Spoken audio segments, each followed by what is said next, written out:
southwestern Colorado, January 15, 1865. Near the frozen banks of Dead Man's Creek, two local cowboys scour the ground for usable firewood.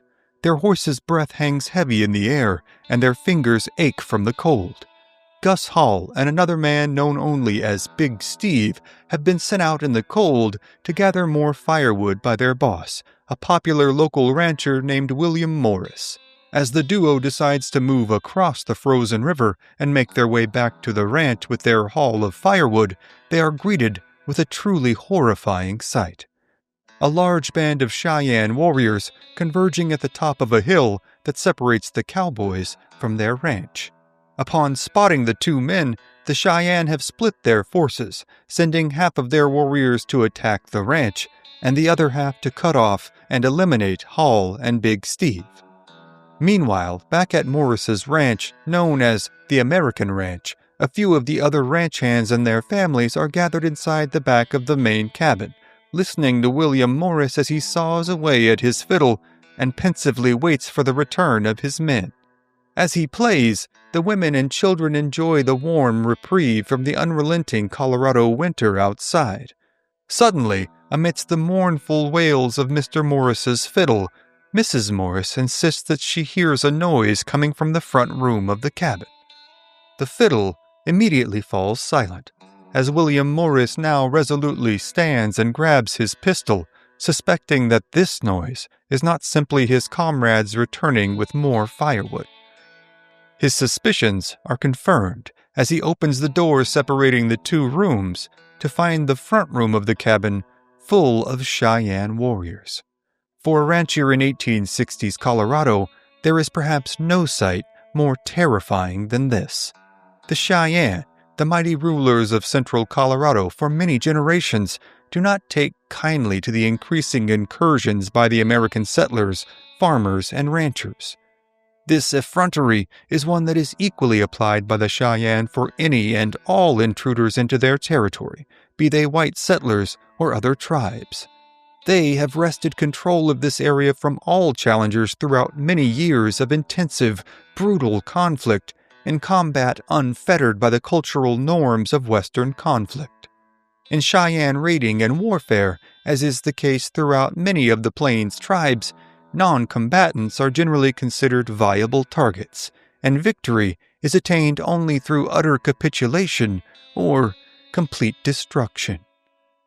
In years prior, countless settlers across Colorado have fallen victim to Cheyenne raiding, seeing entire families wiped out, men brutally tortured and mutilated before being dispatched, and wives and children simply carried off onto the plains, never to be seen again.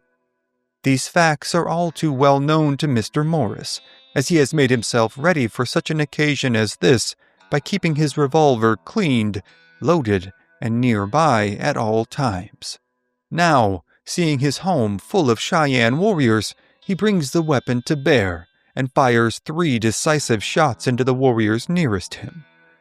These men all fall to the cabin's floor, dead or dying, and the remainder of their comrades hurriedly exit the cabin, jumping onto their horses and riding for the cover of a nearby tree line.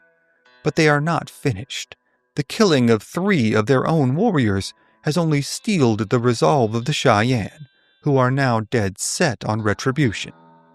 Meanwhile, back at the cabin, Mr. Morris seizes this opportunity to barricade the front door shut and calm the nerves of the women and children who are visibly rattled by the sight of 3 dead Cheyenne warriors festooned about the room. All among them now mill nervously about the cabin, doing their best to fortify the windows and doors and to fight back the fear of the next attack, which is all but certain to come. As all of this is unfolding, the 2 ranch hands, Gus Hall and Big Steve, are now in a desperate fight for their lives, as they make a desperate bid to outpace the Cheyenne pursuers on their way back to the ranch. They are, however, quickly overtaken by the warriors, who manage to cut them off before reaching the hill. Big Steve is soon hit in the chest and killed, and Hall is shot in the leg, falling from his horse. He hits the ground hard, then tries desperately to scramble to his feet. Hearing a warrior quickly approaching, he manages to bring himself to his feet, but is quickly struck down again by an arrow to his side. Now, as he lies on the ground rendered immobile by his wounds, he is shocked to find that his pursuers have simply passed him by and continued on over the hill. At first, in his state of shock, Hall finds this a confusing move on the part of the Cheyenne. He briefly wonders what could motivate such odd behavior amongst the warriors who, normally, would be so resolute on not only killing himself and his companion, but in harvesting their scalps as well. Then, in a horrifying realization, the Cheyenne's motives become clear. They are now converging with their cohorts over the hill to mount a full-scale attack on the farmstead and the cabin. Hall now manages to drag himself the several yards to the top of the hill and look down in horror. But the Cheyenne have decided not to mount a full-scale attack. Not yet. Instead, in a time-honored plains warfare tactic, they are now setting fire to the stables, to the hay barn, and to the roof of the cabin. In his current state, Hall, knowing full well that the inhabitants of the cabin are mostly women and children, can do nothing more but watch on as the horrifying events that follow unfold. Soon, fires are raging all about the ranch, sending a large, converging cloud of thick smoke into the thin, cold January air.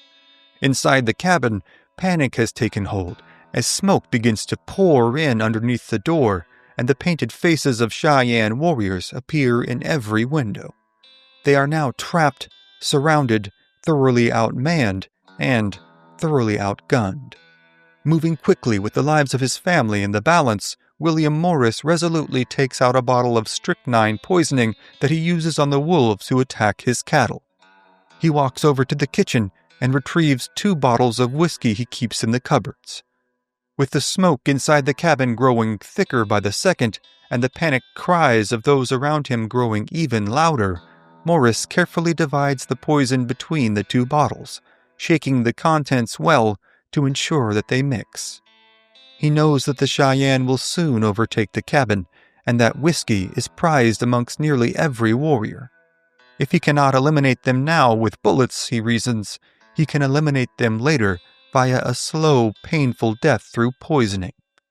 He then instructs Mrs. Morris to lead the women and children out the front door and surrender themselves to the Cheyenne. However horrifying, this is likely their best chance of survival. Cheyenne raiding parties, for all their legendary ferocity, rarely strike down women and children who surrender themselves, preferring instead to take them captive and either use them as slave labor or adopt them into the tribe. However, William Morris knows that he will be afforded no such mercy. The Cheyenne know that he is the man responsible for killing 3 of their comrades, and, even if he had not, men on the frontier are almost always killed or tortured to horrific ends. Mr. and Mrs. Morris now bid each other a brief, tearful goodbye, each likely knowing that this will be the last time that they see each other. This reprieve is only moments long, though, as the Cheyenne begin to break down the door. Mrs. Morris now flings it open, arms raised in surrender, and herself and the other women are then led outside, amidst a terrifying cacophony of Cheyenne war cries. As they are surrounded, beaten, and restrained, William Morris makes a dash out the back door, pistol in hand. Knowing that his only chance to save his family lies in his ability to make it to the cover of the nearby tree line, Morris sprints as fast as he can, his vision and breathing hampered by the smoke that engulfs the entirety of his homestead. Sadly, though, his efforts are in vain, as he is cut down mere yards from the cabin by Cheyenne bullets and arrows. He falls hard to the cold ground with a sickening thud, and within seconds he is scalped and mutilated. Just around the corner of the cabin, Mrs. Morris hears the triumphant war cries of the warriors pursuing her husband, and knows it can mean only one thing. Already distraught, she now hangs her head and sobs heavily as the Cheyenne tie her hands and load her onto the back of one of the horses. Meanwhile, at the top of the hill overlooking the ranch, Gus Hall has watched the entire event unfold in silent horror, mouth agape and with a torturous guilt consuming him because he is not able to come to his friend's aid. As the Cheyenne ride away, with their distraught captives in tow, and the buildings of the ranch burning, Hall now considers his options. He can either lie here and surrender his life to the elements, or he must somehow garner the will to begin the agonizing crawl to the nearest ranch, which lies just over 2 miles away. After a short internal deliberation, Hall decides that he simply cannot lie here and die. He must, he reasons, at least attempt to make it to the next ranch and alert them that his friends have been taken captive. And so, for the next 17 hours, Hall crawls inch by inch towards the neighboring ranch, known as the Wisconsin Ranch, owned by Hole and Godfrey. After his harrowing trek, Hall finally nears the top of the hill that overlooks the Wisconsin Ranch. Nearing the very limits of his endurance, he finally reaches the top of the hill and is able to look down at the ranch below him. What he sees horrifies him. With a sickening sense of déjà vu, Hall sees the burned-out remnants of the ranch house that Hole and Godfrey and his family call home. Now, Hall can only assume they are all either dead or have been taken captive themselves. Hall now lies in the snow, nearly overcome with despair and with the biting evening cold beginning to set in. He decides that his best option now is to seek shelter for the night in one of the charred remains of the Godfrey's barn. He now begins another arduous crawl down the hill and racing against the setting sun. Finally, he reaches the homestead and manages to curl up behind a few of the barn's timbered planks which have survived the fire. Shivering and suffering from blood loss and shock, Hall endures another freezing Colorado night, made only slightly more bearable by his ramshackle structure. But what Hall does not know is that Hole and Godfrey and his family have managed to actually survive the Cheyenne raiding party's attack. Only hours before Hall had managed to reach the top of the nearby hill, the Cheyenne had made their attack on the Godfrey's homestead. They had stormed the family's property, but, much to their surprise, found that Hole and Godfrey had fortified his home not only with a 6-foot adobe wall that surrounded his cabin, as well as the yard in front of it and the family's water well, but he had also installed portholes into both walls of the cabin and into the adobe wall. He had also amassed a sizable cache of weapons, ammunition, food, and water. The initial attack had come early in the morning, just as the sun began to peek over the eastern mountains. Godfrey's hired ranch hands were also on site, and as the Cheyenne made their approach, the men armed themselves and made their way to the portholes. As they steadied their arms, the women and children made their way to the back room and securely barricaded the door. Reverting to their time-honored tactic, the Cheyenne had then ridden to the barn and set fire to the haystacks inside. A strong wind soon whipped the blaze into a fury, and within a few minutes the barn and stables were on fire as well. This had driven all the livestock away from the homestead grounds. Seeing this, Godfrey's wife, Matilda Godfrey, had gathered the older children into a line and then climbed atop the roof herself. From here, she directed them to dunk buckets of water into the well, which were then passed along much like a fire brigade. Matilda then took the buckets and used the water to douse the roof, as the men manning the portholes provided covering fire. This process went on for almost the entirety of the day, with the harrowing effects of all involved spelling the difference between life and death at the hands of the Cheyenne. When night finally fell, the Cheyenne, having had their fill of combat for the day, had finally retired, riding over the hills and out of sight, leaving the Godfrey family shaken but alive. But all of them knew that someone must now make their way to the nearest army outpost at Junction Stage Station, a 30-mile ride away. As the moon now began to light the surrounding landscape, it was Eli Perkins, one of Godfrey's ranch hands, who volunteered for the perilous task. Knowing full well that the Cheyenne may still be swarming about the area, Perkins had bade his friends and employer farewell and rode into the dark, the hopes of all of their survival weighing on his shoulders.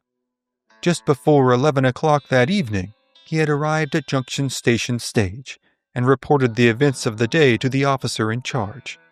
The following morning, after an uneasy, sleepless night, the Godfreys let out a collective cry of joy and relief as they spotted Eli Perkins riding back to the ranch in the company of several dozen cavalry troops. Their lives had been saved, but for their own safety, they were informed that they would be required to accompany the troops back to their headquarters until the attacks in the area finally stopped. This they had readily done, riding away from their intact home and the burned-out skeleton of their ranch. Only hours after this, Gus Hall had come upon the smoldering ruins of the barn and, assuming the family to be laid out in a gory scene inside the cabin, he had simply curled up inside the crumbling structure and fallen asleep in total exhaustion. Now, as the day drags into the afternoon, a wagon train of settlers making their way through Colorado comes upon the horrifying scene and stops to examine it in detail. But they too find the ranch empty. However, just as they are about to leave, one of the men amongst them spies Hall inside the barn. He calls out to his comrades that he has indeed found a dead man. But this noise stirs Hall awake, and he informs the man that he is, quote, "not dead yet, but I think I will be before long." The settlers load the ailing Hall into one of their wagons and bring him to the nearest doctor. Hall does in fact manage to recover, though his leg must be amputated. The Godfrey family will remain at the Army headquarters for a few days before making their way back to reclaim and rebuild their ranch. While at the headquarters, Holden Godfrey learns that word has come back from scouts in the area that the Cheyenne have begun referring to the Godfrey homestead as, quote, Old Fort Wicket. Taking a gleeful amount of pride in this label, Godfrey, upon returning to his ranch, erects a wooden sign that reads, Old Fort Wicket. Though it is unlikely that many of his local enemies are literate in the English language, he unapologetically takes immense pleasure in the sign. Weeks later, the burned-out wreckage of the Morris farm will be combed over by another cavalry detachment. They find the body of William Morris, scalped and mutilated where he had fallen. They do their best to provide him with a proper burial, and then, with no further ceremony, simply ride out again, heading back to the Junction Station. However tragic, this scene has and will be repeated countless times in Colorado history.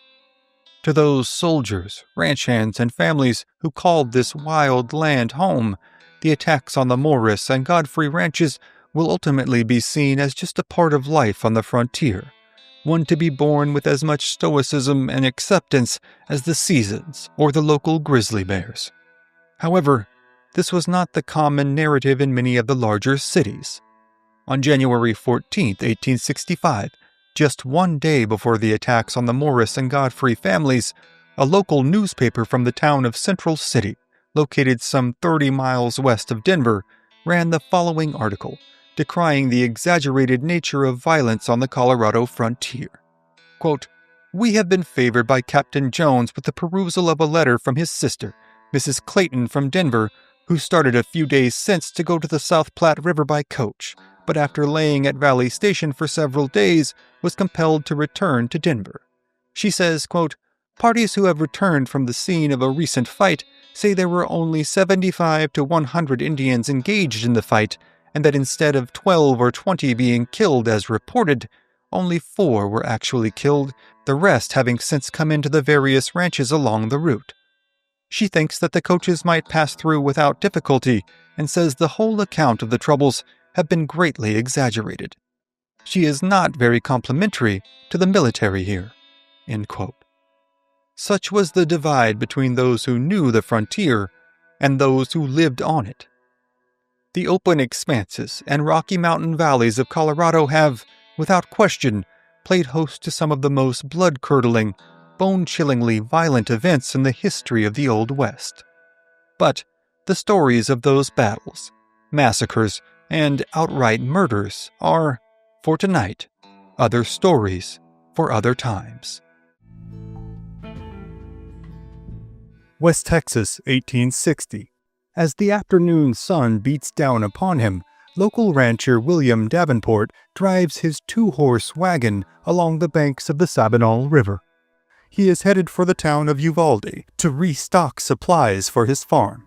For most of the morning and into the afternoon, his mind has wandered into all manner of worries and imaginings as his horse plods his way along the dusty ground.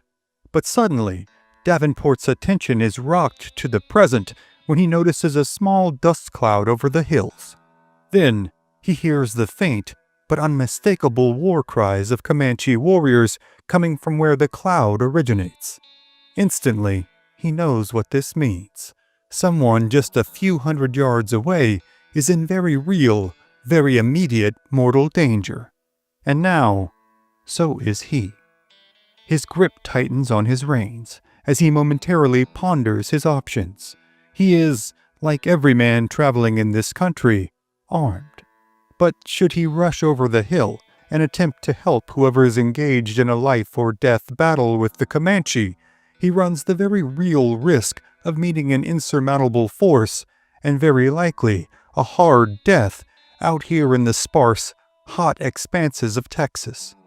But if he does not help, he runs the almost equally horrifying prospect of leaving his fellow countrymen to their own horrifying, possibly prolonged and painful deaths. As Davenport considers his options, it is clear that even the horses know that something is amiss and danger is afoot. As they paw the ground and nervously snort and twitch, Davenport stares at the ridge separating himself from the ongoing attack. His decision is not an easy one. At the same time as Davenport agonizes over his moral dilemma, 2 local cowhands by the last names of Huffman and Wolf are caught in a fight for their lives, one that seems to the young men to be unfolding at a sickeningly fast pace. Swirling all around them, in a whirling dervish of horseflesh, bullets, and arrows, a large party of Comanche warriors rains down projectiles upon them, taunting them with war cries and exhortations. As the 2 young men do their best to load, fire, and then reload their 6-shot revolvers, their minds fight back memories of the countless stories of those men unfortunate enough to be taken alive by the Comanche. The ongoing war between the Comanche and the Texans has, even at this point in 1860, raged for decades all across the Texas frontier. To the Comanche, the Texans are but the latest in a long line of intruders into their territory, one who, like the Mexicans, the Spanish, and the Apache before them, would eventually either fall to the Comanche war machine or retreat from their lands. Though there had been periods of relative peace in the preceding years, raids have only intensified as unrest in the eastern United States has briefly forestalled American expansion and required the attention of the local population of fighting-aged males. The Comanche, perceiving the Americans' grip on the frontier to be increasingly tenuous, view the opportunity as carte blanche to raid the burgeoning settlements along the Texas River valleys, and to do so with seemingly complete impunity. There is also the generation-spanning cultural necessity of revenge killing and hostage-taking.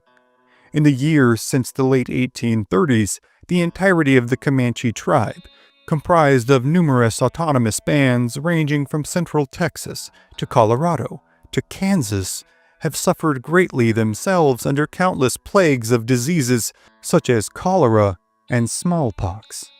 This, of course, in addition to the countless young men, women, children, and elders who have perished in both combat and expeditionary campaigns under Spanish, Mexican, and Texan leadership. Now, as tensions between the northern and southern states fester in the lands to the east, the Comanche are intent on exacting their vengeance for the devastation they have incurred.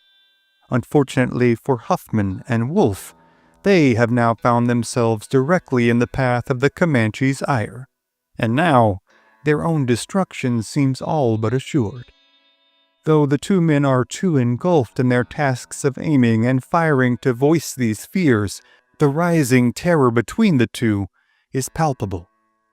The Comanche, vastly outnumbering and expertly outmaneuvering them, seem to be taunting them, enjoying this engagement as a cat might enjoy toying with a mouse before killing it. An eerie chill creeps into the bones of both young cowboys as they now fear their fates are all but sealed, unless, that is, some sort of reinforcements come to their aid. For their parts, they have no idea that the rancher Davenport is just over the hill to their back.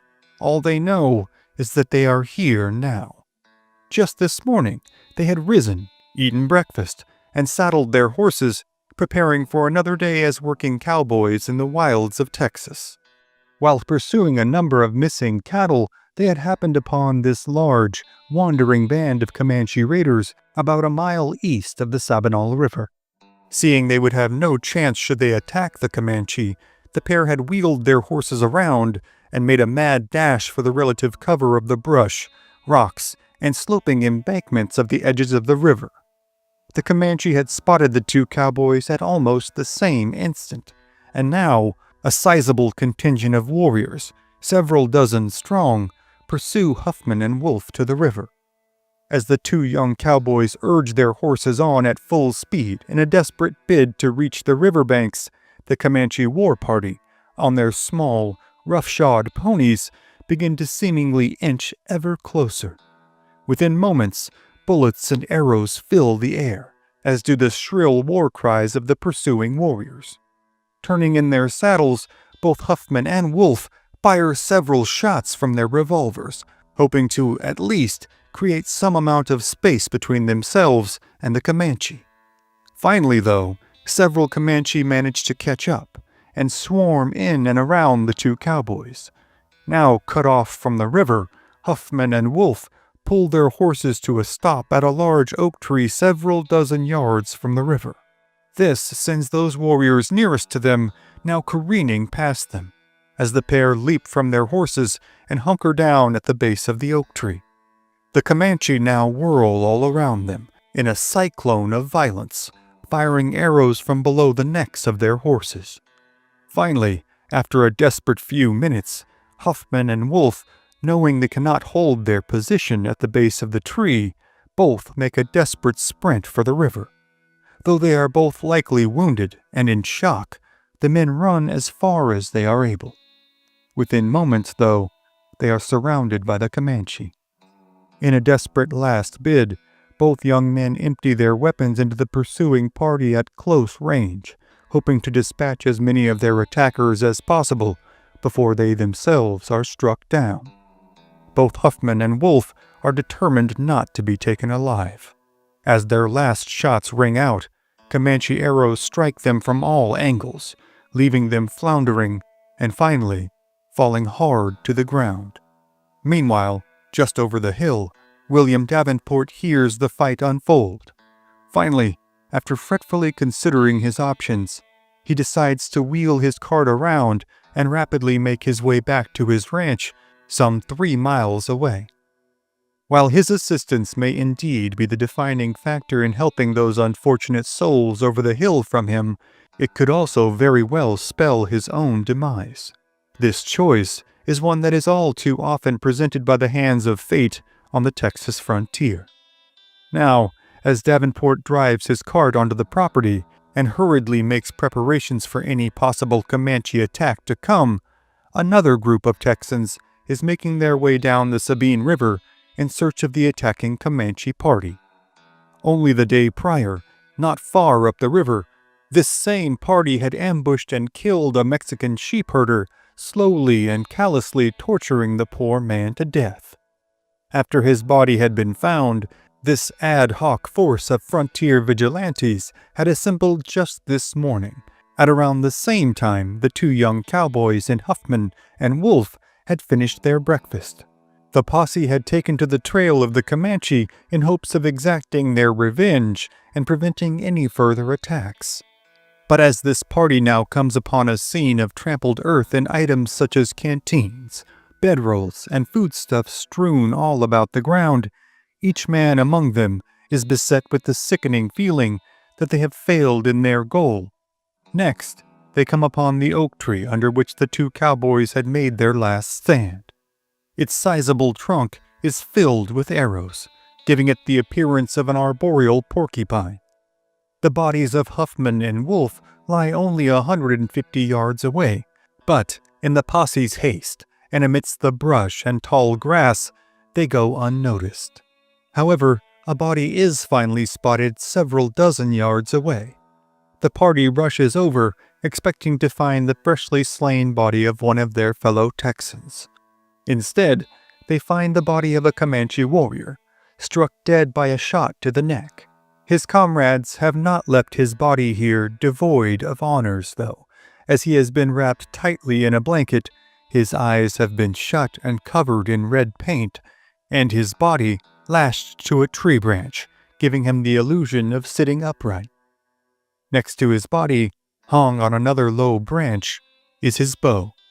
The Comanche trail clearly leads away from this warrior's body, and, not wanting to lose precious time in further search of the deceased Huffman and Wolf, they follow it, in hopes of at least retrieving the horses the Comanche have stolen. After heading northwest on the trail of the raiding party for the remainder of the afternoon, they finally come upon the Comanche just as the sun is setting. The warriors have made a cold camp, with no fire, and are now bedding down for the night. Their newly gotten herd of stolen horses now grazes, not far from the camp. A brief meeting is now held amongst the Texans, and, in hushed tones, it is agreed that the only course of action is to attack directly and immediately. The Comanche, consumed in their duties of bedding down for the night, remain unaware of the Texans' presence. Suddenly, the quiet of their evening is broken by the wild cries and gunshots of the attacking Texans, all of whom now ride at full speed towards their camp, raining gunfire down upon them. A brief fight unfolds, one that sees the Comanche exercise discretion as the better part of valor as they abandon their horse herd and disappear into the nearby cedar breaks on foot, leaving the valuable animals to be taken by their enemies. One of the animals, a mule, is saddled and appears thoroughly drenched in sweat. A revolver hangs from a scabbard on the saddle. Both the saddle and pistol are thought to be Huffman's. It is also surmised that both he and Wolf, almost certainly, are both dead. The horses and mules are summarily rounded up, and the Texans now make their own hasty retreat back to the southeast, towards the nearby settlement of Rancheros Creek. Here, they corral the animals and spend the night, before heading out again in the morning with the grisly task of locating and burying the bodies of Huffman and Wolf. This time, after a thorough search of the battlefield near the arrow-riddled tree, they find the bodies of the two young men, strewn out in desperate positions at the spot where they had fallen, in between the oak tree and the river. At this spot, hours are spent laboriously digging graves for each man. The men take turns, with two men taking turns digging, while their comrades keep a watchful eye on the surrounding area for any sign of a Comanche attack. By the time the long, hot afternoon begins to drag on, the stiffened, mutilated bodies of Huffman and Wolf are carefully laid into their freshly dug graves, and, with as much respect and reverence as can be mustered considering the still dangerous circumstances, they are laid to rest. Though it can never be determined with any absolute certainty, the men in the burial party discuss how the fight could have possibly unfolded. Huffman's revolver was found completely empty, indicating that he had fired off every available round in his last attempts to fight off the Comanche. Wolf's revolver, despite an extensive search, is never found, though it is presumed taken by the Comanche. It is presumed also that both men fought to their very last, as all signs of mutilation appear to be post-mortem. However tragic, this scene is not at all uncommon on the bleeding edges of the Texas frontier. In the coming days and weeks, the bodies of several other victims of local Comanche attacks will be laid to rest. A local Catholic priest will oversee the funeral of the local sheepherder who had been so cruelly tortured to death. He will then attend the exhumation of the body of Huffman, a German Catholic, before presiding over the reinterment of his body at the Catholic cemetery at the nearby Dahani settlement. In the following 5 years, the bloodshed caused by the charnel house of the American Civil War would consume much of Texas's resources, manpower, and attention. Texas would play a complex and significant role in the war, one shaped by its geography, politics, economy, and fiercely independent culture. The state would secede from the Union on March 2, 1861. As the largest state in the Confederacy by area, Texas would provide critical resources, manpower, and strategic advantages, though it would also face internal divisions and harsh wartime consequences. Governor Sam Houston, a Unionist and veteran of the Texas Revolution, strongly opposed secession and refused to swear loyalty to the Confederacy. As a result, he was removed from office, symbolizing the deep divides even within the state's leadership. Despite Houston's resistance, the majority of Texans would vote in favor of leaving the Union, aligning themselves with the other southern states. Texas's military contribution to the Confederate cause would be significant. An estimated 90,000 Texans would serve in the Confederate forces, fighting in every major theater of war from Virginia to New Mexico. The state would also contribute key officers to the Confederate cause, including General Albert Sidney Johnston, who would die at the Battle of Shiloh, and John Bell Hood, whose Texas Brigade would become one of the most celebrated in Robert E. Lee's Army of Northern Virginia. Beyond manpower, Texas would serve as an economic and logistical lifeline. It was one of the few Confederate states largely untouched by Union occupation, and its proximity to Mexico would allow Confederate forces to bypass the Union blockade via overland trade routes. Goods, weapons, and cotton were smuggled through ports like Brownsville and Matamoros, providing a vital economic artery for the struggling Confederacy. In the war's aftermath, Texas faced Reconstruction under federal oversight, like the other former Confederate states. Slavery was abolished, and the state was required to rewrite its constitution and swear loyalty to the Union. Though reintegrated into the United States in 1870, Texas, like much of the South, struggled with the political, social, and economic ramifications of the war for decades. The Comanche, meanwhile, would continue their rule over the majority of Texas and remain the undisputed rulers of the Southern Plains. As battles like Antietam, Shiloh, Gettysburg, and countless others raged to the east, the Comanche will carry out some of their most ruthless, brutal raiding yet on the settlers encroaching upon the Texas frontier. In instances that are too numerous to recall, entire families would be wiped out. Homesteads that one day bustled with children at play and adults at work would fall silent in death and destruction the very next. Terror would continue to grip the frontier for the remainder of the decade and well into the next. Even after the Comanche were eventually relegated to the reservations in Oklahoma, and decades had passed since the last raid, survivors would speak in horror of their recollections. For their part, the Texans will find themselves largely underfunded and overwhelmed with the task of stopping the Comanche during the period of the Civil War. And thus, the seemingly unstemmable cycle of violence would continue as the war for Texas raged on. But the many tales of the bloody meetings between the Texans and the mighty Comanche nation are, for tonight, other stories for other times. Central Texas, January 23, 1871. Amidst the rolling landscape that surrounds them, on an isolated strip of cattle trail, 3 working cowboys ride west from the town of Weatherford. They are on their way to the ranch of Britt Johnson, better known as Britt Johnson, who rides at the head of the group. they intend to gather Johnson's cattle and make a return trip to sell them in Weatherford. With Johnson are Dennis Cureton and Paint Crawford. All three men are known and respected locally for their skill as cowhands and their dealings in business. They are all also ex-slaves, officially made American citizens and given their freedom less than a decade earlier. However, despite the tenuous state of the nation in the Reconstruction era, Britt Johnson has built a reputation amongst all peoples of the area as a forthright and upstanding citizen, as well as a local hero.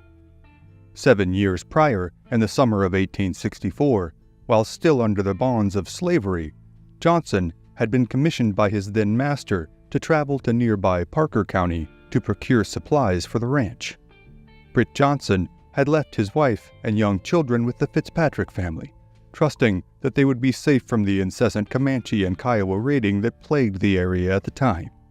Upon his return, Johnson was met with the horrifying news that the small neighborhood he and his family called home had been laid waste to. His son, Jim, and several members of the Fitzpatrick family had been murdered, and the rest of his family had been kidnapped by Comanche and Kiowa raiders.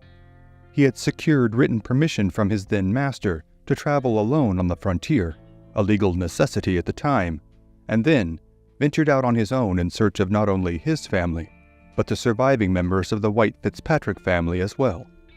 After months of tracking, and subsequently working his way into the good graces of the tribes, Johnson had been able to negotiate trades for the return of not only his family, but all of the surviving members that had been taken in what came to be known to history as the Elm Creek Raid. Some members of the tribes, though, regarded his dealings as being underhanded and self-interested, as he had reportedly absconded with more rescued captives than the Kiowa and Comanche had agreed to. Thus, some warriors of both tribes vowed that, should the opportunity ever arise, they would take their retribution on Britt Johnson. Now, 7 years later, Johnson pulls his large horse to a halt, as the men set out to make camp for the night. The trusted steed has been with him since before he ventured out alone in search of his family, and is not only a trusted workmate, but a treasured companion.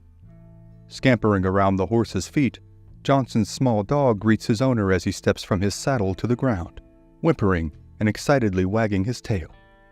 Though the scene might appear akin to that of a relatively placid modern-day trail ride, the situation at hand is anything but. Though considerable time has passed since the Elm Creek Raid, hostilities between settlers on the Texas frontier and the mighty Comanche and Kiowa tribes still rage, and any territory between towns and homesteads is considered to be dangerous ground for travelers. All three men, though, are seasoned hands at both working cattle and fighting hostile native tribes. Thus, they carry about their work of setting up camp for the night with a workmanlike deliberation that, to the outside observer, seems wholly untroubled by the potential danger at hand.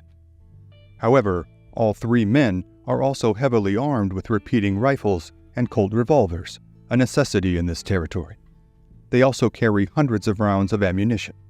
As the men finish making camp and prepare to bed down for the evening, they notice another group of working cowhands hauling freight to Weatherford, camped roughly a mile and a half away. Thinking themselves to be relatively safe for the night, the men soon drift off to sleep after consuming a cold supper. The next morning, January 24th, arrives with the typical merciless chill that plagues the country throughout the winter.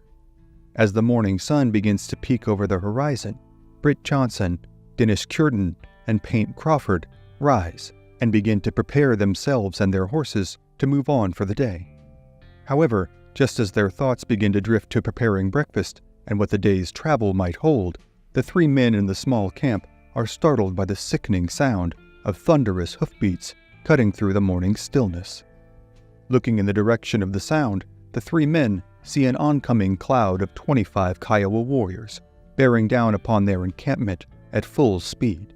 The Kiowa are in the area conducting raiding on local homesteads when they have spotted Britt Johnson and company the day prior. Seeking to make good on their old promise of settling their score with Johnson, they now charge upon the camp in full regalia, their war whoops intermittently piercing through the thunderous cacophony of their horses' hoofbeats. Though a completely separate and much smaller tribe than their allies in the Comanche, the Kiowa are just as renowned in this territory for their bravery, horsemanship, and ruthlessness. While the Comanche are known for their Spartan-like ornamentation, though that has begun to change in the latter 19th century, the Kiowa possess a far more complex cultural tapestry of dress, religion, economics, and social structure. The Kiowa that now charge upon the camp are more ornately dressed than their Comanche counterparts, but their tactics, once familiar to Johnson, Cureton, and Crawford, are drawn from the same well of knowledge and experience drawn upon by the Comanche, as well as other Plains tribes. Rather than a head-on charge at the cowhands' campsite, the warriors maneuver forward in a whirling cyclone, in which the rider nearest the target fires his shot, before continuing on to the back of the circle to reload and return for another shot. The whirlwind of bullets and arrows soon encircles the entirety of the small three-man camp, which provides no cover to its inhabitants. Now, the once placid campsite is engulfed in the storm of violence, as all three men scramble for any semblance of cover they can find. They pour fire from their rifles into the thick oncoming Kiowa formation, loosing dozens of rounds in little more than a few minutes. However, essentially caught in the open, Cureton and Crawford are quickly cut down by Kiowa bullets and arrows. With no other options at hand, Britt Johnson draws the large bowie knife he keeps in a scabbard on his belt and, after a heart-wrenching few milliseconds, dispatches his beloved horse with the large steel blade. The hulking animal falls where it had stood, and Johnson takes what sparse cover he can find behind the animal's corpse. Now, aside from his small dog, Britt Johnson is the only remaining member of the camp left alive.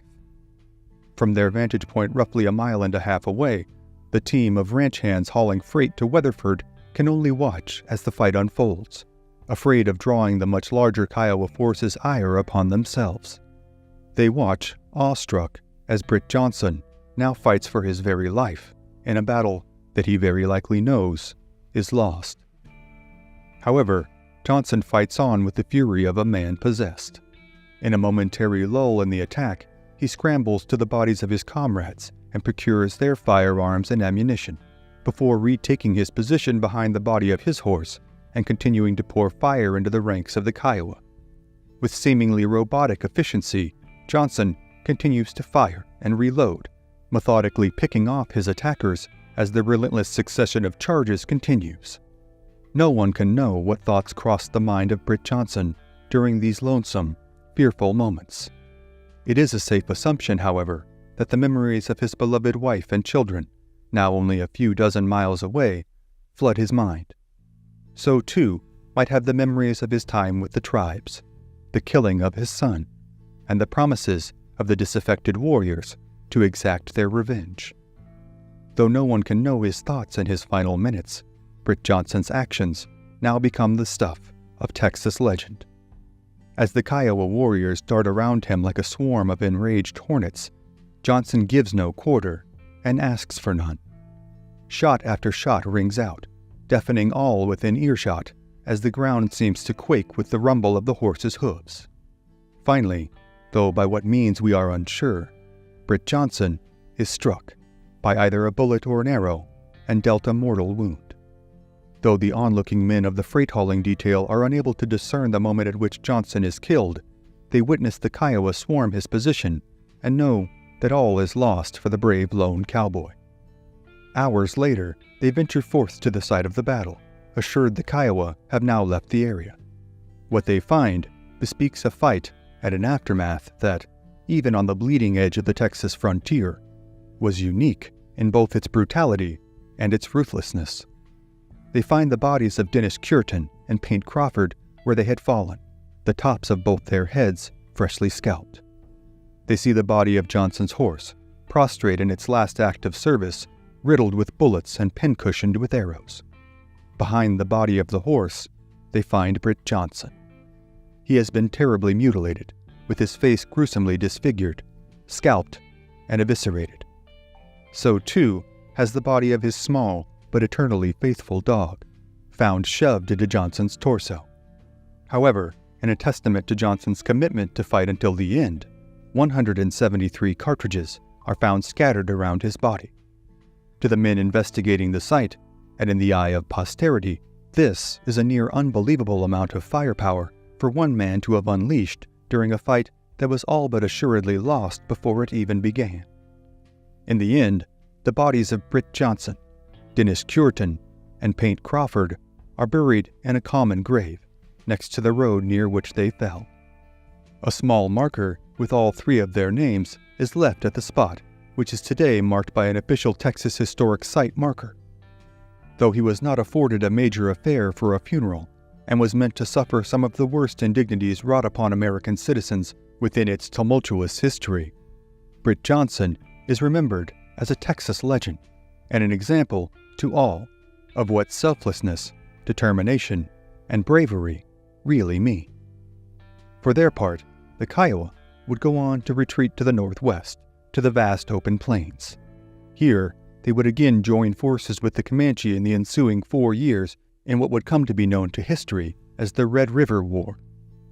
This war would ultimately spell the beginning of the end for both the Kiowa and the Comanche, two powerful tribes that had been ravaged for decades by warfare and disease. But the many tales of the Red River War, as well as the full story of Britt Johnson's one-man ventures to reclaim his family, are, for tonight, other stories for other times. Thank you again for joining us on this episode of History at the OK Corral. Be sure to click the like button, share this episode with a friend, and become a subscriber. Also, if you'd like to support our work and gain early access to episodes as well as ad-free viewing, you can become a member of this channel by clicking on the join button down below. Also, be sure to follow us on TikTok and Instagram and subscribe to our newsletter. Thanks again for watching, and we'll see you next time on History at the OK Corral, home of history's greatest shootouts and showdowns.